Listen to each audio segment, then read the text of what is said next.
ವಿಜಯಲಕ್ಷ್ಮಿ ಮನೆಯ ಬಳಿ ಪೊಲೀಸರು ಅಲರ್ಟ್ ಆಗಿದ್ದಾರೆ ಎನ್ನುವಂತ ಮಾಹಿತಿ. ಚನ್ನಮನ್ಕೆರೆ ಅಚ್ಚುಕಟ್ಟು ಪೊಲೀಸರು ಅಲ್ಲಿ ಪರಿಶೀಲನೆಯನ್ನು ಮಾಡಿದ್ದಾರೆ. ಈಗ ಬರ್ತಾ ಇರುವಂತ ಬ್ರೇಕಿಂಗ್ ಅಪ್ಡೇಟ್ ಇದು. ಮನೆಯಲ್ಲಿ ಎಲ್ಲಿದ್ದಾರೆ ಅನ್ನೋದರ ಬಗ್ಗೆ ಪರಿಶೀಲನೆಯನ್ನು ಮಾಡ್ತಾ ಇದ್ದಾರೆ ಎನ್ನುವಂತ ಮಾಹಿತಿ ಸಿಗ್ತಾ ಇದೆ. ಸುಪ್ರೀಂ ಕೋರ್ಟ್ ಇಲ್ಲಿ ಸ್ಪಷ್ಟ ಮಾತುಗಳಲ್ಲಿ ಹೇಳಿದೆ, ಬೇಲ್ ರದ್ದು ಮಾಡ್ತಾ ಇದ್ದೀವಿ, ಅರೆಸ್ಟ್ ಮಾಡ್ರಿ ಅವರನ್ನ ಅಂತಾನೆ ಹೇಳಿರೋದು ಸುಪ್ರೀಂ ಕೋರ್ಟ್. ಸೊ ನಾನು 7 ದಿನ ಟೈಮ್ ಕೊಡಿ, ನಾನು ಸರೆಂಡರ್ ಆಗ್ತೀನಿ, ಅಥವಾ 7 ದಿನ ಟೈಮ್ ಇದೆ ಸರೆಂಡರ್ ಆಗ್ತೀನಿ ಆಗಿ ಅಂತ ಹೇಳಿಲ್ಲ. ನೀವು ಮುರುಘಾ ಶರಣರ ಕೇಸಲ್ಲಿ ಸುಪ್ರೀಂ ಕೋರ್ಟ್ ಬೇಲ್ ರದ್ದು ಮಾಡಿದಾಗ ಟೈಮ್ ಕೊಟ್ಟಿತ್ತು, ನೀವು ಆಗಿ ಹೋಗಿ ಸರೆಂಡರ್ ಆಗಿ ಅಂತ, ಇಂಥ ದಿನದೊಳಗಾಗಿ ಸರೆಂಡರ್ ಆಗಿ ಅಂತ ಹೇಳಿತ್ತು. ಇಲ್ಲ, ಹಂಗಾಗಿಲ್ಲ. ಇಲ್ಲಿ ಕೋರ್ಟ್ ಹೇಳಿರೋದು ಅರೆಸ್ಟ್ ಮಾಡಿ ಎಳ್ಕೊಂಡು ಬನ್ನಿ ಅಂತಾನೆ ಹೇಳಿರೋದು. ಪೊಲೀಸರಿಗೆ ಅರೆಸ್ಟ್ ಮಾಡಿ ಅಂತಾನೆ ಸ್ಪಷ್ಟವಾಗಿ ಸುಪ್ರೀಂ ಕೋರ್ಟ್ ತನ್ನ ಆದೇಶದಲ್ಲಿ ಹೇಳಿದೆ.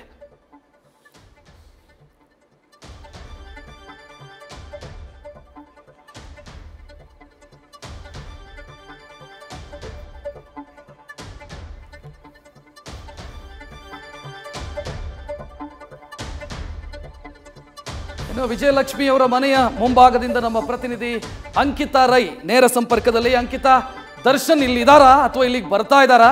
ಏನಾಗ್ತಾ ಇದೆ ಸದ್ಯ ಅವರ ಮನೆ ಸುತ್ತಮುತ್ತ? ರಕ್ಷತ್, ಸದ್ಯಕ್ಕೆ ಅಪಾರ್ಟ್ಮೆಂಟ್ನ ಬಳಿ ಪೊಲೀಸರು ಕೂಡ ಬಂದು ಪರಿಶೀಲನೆ ಮಾಡುವಂತಹ ಕೆಲಸವನ್ನ ಮಾಡ್ತಾ ಇದ್ದಾರೆ.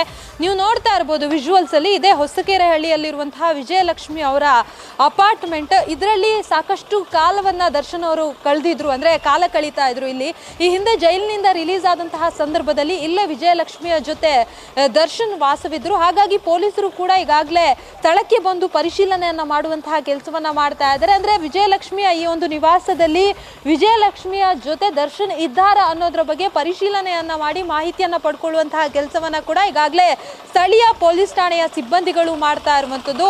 ಸದ್ಯಕ್ಕೆ ದರ್ಶನ್ ಅವರು ಇಲ್ಲಿ ಇಲ್ಲ ಅನ್ನೋದ್ರ ಬಗ್ಗೆ ಮಾಹಿತಿ ಸಿಕ್ಕಿದೆ. ಅಂದ್ರೆ ನಿನ್ನೆ ರಾತ್ರಿಯೇ ಅವರು ಈ ಒಂದು ಮನೆಯಿಂದ ಹೊರ ಹೋಗಿದ್ದಾರೆ ಅನ್ನೋದ್ರ ಬಗ್ಗೆ ಮಾಹಿತಿ ಸಿಗ್ತಾ ಇರುವಂತದ್ದು. ಹಾಗಾಗಿ ದರ್ಶನ್, ಪವಿತ್ರ ಗೌಡ ಸೇರಿದಂತೆ ಉಳಿದ 7 ಜನ, ಒಟ್ಟು 7 ಜನ ಆರೋಪಿಗಳೇನಿದ್ದಾರೆ ಅವರೆಲ್ಲರೂ ಕೂಡ ಎಲ್ಲೆಲ್ಲಿ ಇದ್ದಾರೆ, ಯಾವ ಭಾಗದಲ್ಲಿ ಇದ್ದಾರೆ ಅಂತ ಹೇಳಿ ಲೊಕೇಶನ್ ಟ್ರೇಸ್ ಮಾಡುವಂತಹ ಕೆಲಸವನ್ನ ಕೂಡ ಈಗಾಗಲೇ ಪೊಲೀಸರು ಮಾಡ್ತಾ ಇದ್ದಾರೆ. ಅಂದ್ರೆ ಕಂಪ್ಲೀಟ್ ಆಗಿ ಮಾಹಿತಿಯನ್ನ ಪಡ್ಕೊಳ್ಳುವಂತಹ ಕೆಲಸವನ್ನ ಮಾಡ್ತಾ ಇದ್ದಾರೆ.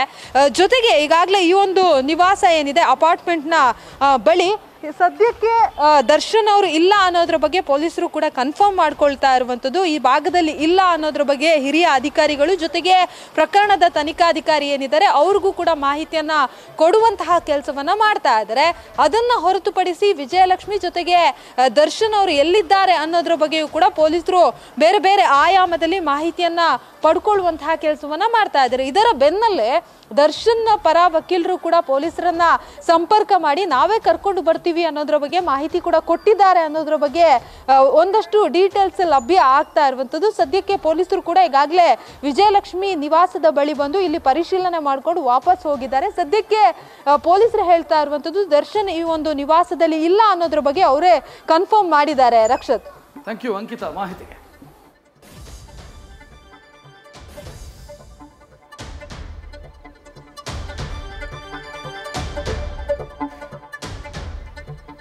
ಒಟ್ಟಲ್ಲಿ ದರ್ಶನ್ ಅನ್ನ ಮತ್ತೆ ಅರೆಸ್ಟ್ ಮಾಡೋದಕ್ಕೆ ಪೊಲೀಸರು ಸಿದ್ಧತೆಯನ್ನು ಮಾಡಿಕೊಳ್ತಾ ಇದ್ದಾರೆ. ದರ್ಶನ್ ಮತ್ತು ಒಟ್ಟು 7 ಆರೋಪಿಗಳು, ಇನ್ಕ್ಲೂಡಿಂಗ್ ದರ್ಶನ್.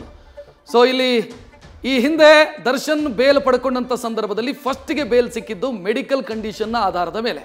ಆಗ ಒಂದು ಕ್ಲಿಯರ್ ಕಂಡೀಷನ್ ಇತ್ತು, ಅಂದ್ರೆ ಆರೋಗ್ಯ ಸರಿ ಇಲ್ಲ, ಆರೋಗ್ಯ ಸರಿ ಹೋಗಲಿ ಅನ್ನೋ ಕಾರಣಕ್ಕೆ ಕೊಟ್ಟಂತ ಬೇಲ್ ಅದು. ನ್ಯೂಸ್ ಫಸ್ಟ್, ನಿರ್ಭೀತಿಯಿಂದ ನಿಮ್ಮ ಪರವಾಗಿ.